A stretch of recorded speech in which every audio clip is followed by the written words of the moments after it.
Hello, here's the next chapter of my French toast saga. We're doing overnight baked French toast from the Pioneer Woman. I have added blueberries to this larger one.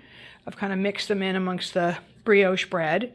And this is our egg, heavy cream, sugar, brown sugar, 14 egg, and whole milk mixture. So I'm going to pour the heavy cream mixture over the...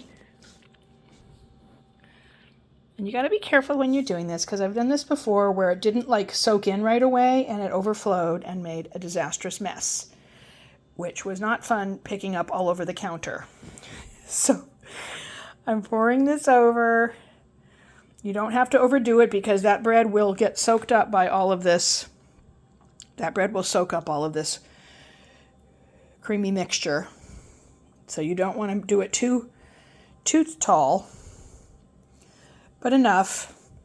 And when in the morning when you wake up, it's all soaked up and really poofy and wonderful. So got that in there. And then I'm going to cover these up with foil and put them in the fridge. And over here, I have made a mixture of cut up butter,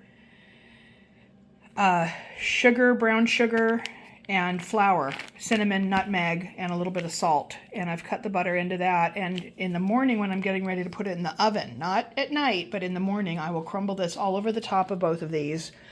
And then they go in the oven for about 30 to 40 minutes. Just, if you cook them slightly less, this is more like a bread pudding.